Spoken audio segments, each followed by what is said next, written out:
I'd like to invite our chairperson for the next session. Our next chairperson is Dr. M.L. Gambhir, sir. Um, Yes, Thank you Dr. for ML joining, Gambhir. sir. Sir is currently attached to the Fortis Escort Hospital at Amritsar, Punjab, and he has many publications and presentations under his name. And I'd like to, he's also the Honorary Secretary of IMA Amritsar in 2008 and 9, and the President of IMA Amritsar in 2013.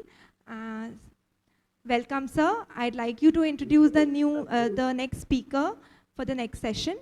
Yes. Our next speaker is Dr. Ria Ahuja. She is MBBS from AIMS New Delhi and dermatology training from AIMS. Dermatology, and now she will be speaking on the diagnosis of contact dermatitis. Welcome, Dr. Ria Ahuja. Good afternoon, all. So, is my screen visible? Yes, Hello? your slide is visible. Yes. Slide is visible. Thank you. I should be speaking on diagnosis of contact dermatitis. So, testing in contact dermatitis can entail various techniques, which includes patch test, photo patch test, open test, semi-open test, and the repeat open application test. It can also include within the patch test spectrum only, the ready-to-use patch test, also known as the thin layer rapid-use epicutaneous test. The other less commonly used techniques are the skin prick test or the RUST, primarily for IgE hypersensitivity, and the lymphocyte transformation test, which is an in vitro test done for drug reaction. Before delving into the details of these testing techniques, I should be speaking briefly about the principle of testing in contact dermatitis. So we all know the pathogenesis of contact dermatitis involves two phases, the sensitization phase and the elicitation phase. And testing in contact dermatitis basically aims to replicate the elicitation phase of allergic contact dermatitis in a controlled manner. So in the sensitization phase, there is exposure to a suitable allergen, which is usually of a low molecular weight. Thereafter, this hapten undergoes covalent binding with the skin peptide. It is then processed by the antigen-presenting cells, that is the Langerhans cells and the dermodendritic cells. These thereafter mature and migrate to the nearby lymph nodes. Here they present the allergen or the antigen to the naive T cells, which then undergo clonal expansion and proliferation, and thereafter they home to the nearby skin. On re-exposure to the same allergen, these T cells become activated. Basically, memory T cells become activated. They activate the effector T cells and they mount an allergic response. So, testing in contact dermatitis basically reproduces this phase, that is the elicitation phase of contact dermatitis.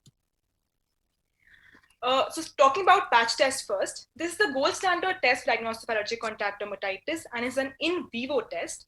Patch basically means to apply the allergens under occlusion, and the reported sensitivity and specificity of patch test from literature is about 70%. So whom should we patch test? As per the European Society of Contact Dermatitis guidelines, there are three broad indications of performing a patch test. It could be done in suspected eczematous contact dermatitis, acute or chronic. So it could be Parthium dermatitis, cosmetic dermatitis, hair dye dermatitis, or occupational dermatitis. We should do it in other types of chronic dermatitis, which does not improve with treatment. For example, chronic hand eczema, venous or stasis dermatitis, and it could also be done in delayed type drug reactions. For performing patch tests, we make use of specific patch test systems, the most common of which is the Finn chamber, which are these 8 millimeter diameter aluminum chambers mounted on an adhesive scan pole tip. The other chambers which can be used are the IQ chambers and the Van der Bend chambers. Please note that the IQ and the Van der Bend chambers are square shaped in contrast to the round Finn chambers. These chambers basically differ in their diameter, in the area, and the amount of allergen or antigen that can be loaded. Within these test systems, we load the patch test allergens. Preemptly, it is very important to determine the suitable patch test allergens based on a thorough clinical history and examination suitable for that particular patient. And we use the baseline series with the patient products with or without the extended series. The baseline series is dynamic and evolving and is subject to regional variation. The representation of an allergen in that particular region's baseline series is subject to the caveat that the proportion of contact allergy to the substance in the population should be more than 0.5 to 1%. We can also make use of allergen mix which are present within the baseline series. And here, this is a delicate balance between the increased sensitivity of the mix versus increased irritancy because it's essentially a mixture of various allergens combined together. Extended series are used to screen patients in certain specific occupational settings or clinical settings. For example, we have the cosmetic series, the fragrance series, and the footwear series.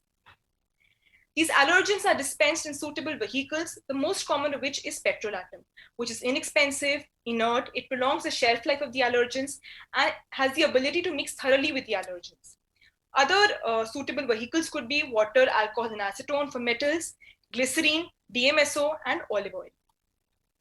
This is the list of the 20 allergens which are provided in the Indian Standard Series, most of which are dispensed in petrolatum, except formaldehyde, nickel, and cobalt, which are dispensed in water.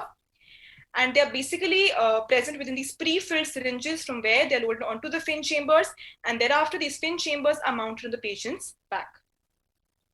After patch test application, the reading is taken at day 2, day 4, and sometimes for certain allergens like neomycin and topical corticosteroids, even at day 7. For reading, we follow the ICDRG guidelines such that 1 positive refers to a weak positive reaction wherein there is infiltrated erythema. 2+ suggests the formation of vesicles, and 3+ is the coalescence of these vesicles, the formation of a bulla. Rarely, we can also have an irritant reaction. And how do we differentiate an irritant from an allergic reaction is that an irritant reaction will classically have a soapy effect or a soapy texture. That is, it will have glazed erythema, fine wrinkling on the surface. It can also have these papules and pustules in a follicular distribution known as the poral reaction. It will be much more sharply demarcated and usually sets in early. Additionally, irritant reaction shows the decrescendo phenomena in contrast to an allergic reaction, which shows the crescendo phenomena, meaning thereby the severity of an irritant reaction usually decreases with time, in contrast to an allergic reaction. So grading a patch test is just the first step in patch test reading. The more important step is to establish the clinical relevance of a positive patch test reaction. And for this, we use the code word mnemonic. We use the mnemonic codex. Here, C stands for current. Current relevance basically implies the patient has been exposed to the allergen prior to this current episode of dermatitis, and there will be some improvement after cessation of exposure to the current allergen. Old or past relevance means that the patient has been exposed to the allergen. There has been a past episode of dermatitis due to that particular allergen, but it is not responsible for the current flare. Active sensitization means the patient has been sensitized during the procedure of patch test itself, and this is an extremely rare phenomenon. Doubtful reaction means that the relevance is difficult to assess and need to perform further testing. Exposed means the patient has been exposed to the allergen, however, that has never caused dermatitis in the past. And cross reaction implies the positive test is due to a reaction with another allergen that may or may not be of clinical relevance. The common allergens we encounter in our country include parthenium, paraphenyldiamine, fragrance mix, nickel, and potassium dichromate. Interestingly, acetophenolazine has been reported to be the allergen of the year 2021. And this allergen is found in sportswear, sports equipments, for example, the shin guards, rubber footwear. And this has led to the coining of the term shin guard dermatitis. Now coming to a subtype of patch test, which is the true test or the thin layer rapid use epicutaneous test. This is an FDA approved, ready to use test where the allergens are already incorporated into hydrophilic gels, which is then coated on a water impermeable sheet of polyester. So these are then protected with a protective tape over it, and they are then placed in these laminated foils. In India, we have 24 allergens in the True Test series, one of which is a negative control, and there are 2 strips containing 12 allergens each. There is certain differences between the allergens, the True Test versus the patch test. Importantly, parthenium is absent from the True Test series in India. There is a good concordance between the patch test and the true test results. So overall concordance is roughly about 57 to 77%. There are certain allergens which have good concordance, for example, isothiazolinone, nickel sulfate, formaldehyde, and PPT.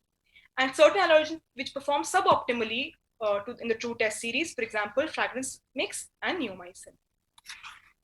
Now coming to photo patch test. So what are the indications? So it can be done in a suspected case of photoallergic contact dermatitis, which can be due to topical agents, for example, sunscreens and fragrances, topical NSAIDs, systemic NSAIDs, and other systemic drugs.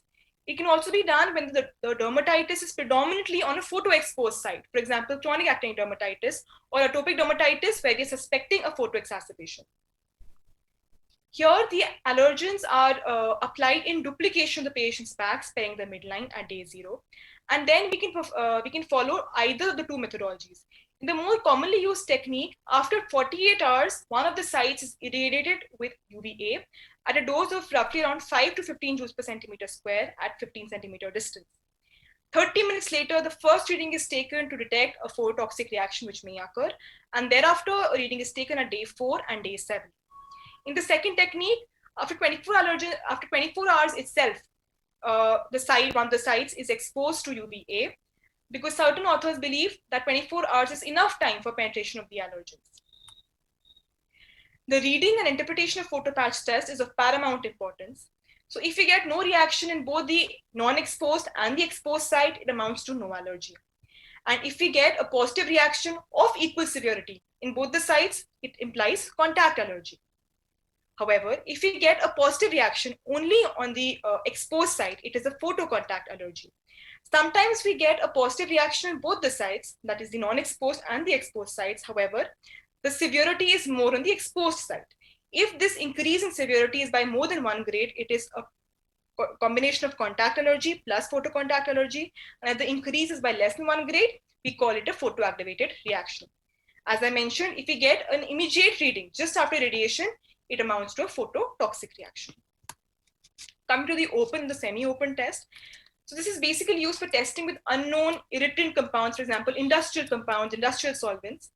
In the open method, the substance is applied as is, or it can be dissolved in a suitable solvent, for example, water, acetone, olive oil, petrolatum, on the volar aspect of the forearm. And we use a step-up approach. We start with the lowest dose and gradually escalate to the higher dose.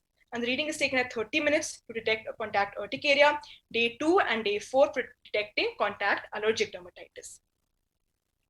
In the semi-open method, after applying the solvent in the volar forearm, we allow it to dry completely. And the only addition is that we cover it with a permeable tape after drying. Here also, we follow a step-up approach and the reading is taken at the same time intervals.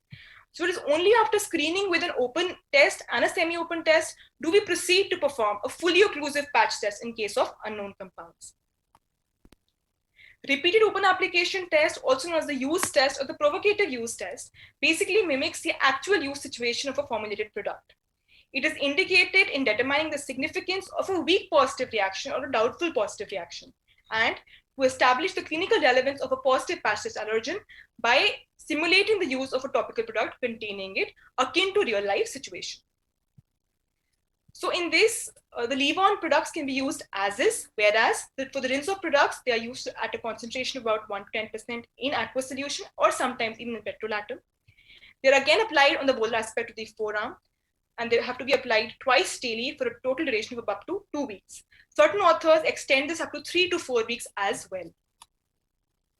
The reading of road test is different from that of a standard patch test, as you can see.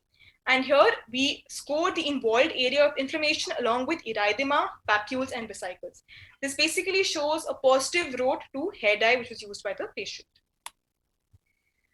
So the use of ROT was highlighted in this article, wherein those patients who had a questionable patch test result, 44% of them were positive in ROT. So it definitely has a role in determining or establishing the clinical relevance in patients who have a weakly positive patch test reaction.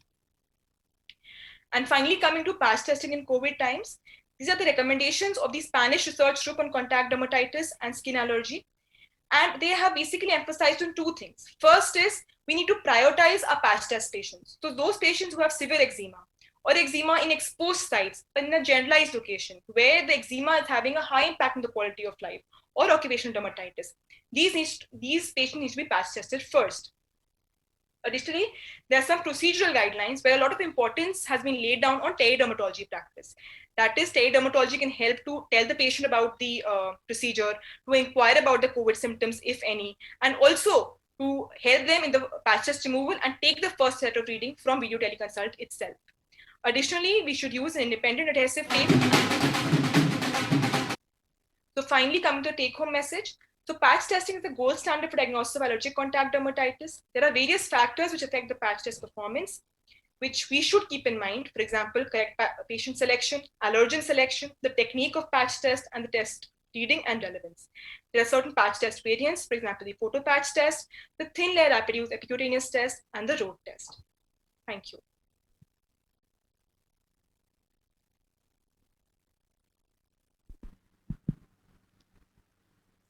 Thanks, Dr. Reha, for explaining everything very carefully. Patch test, road test, and all other tests. You have explained very well.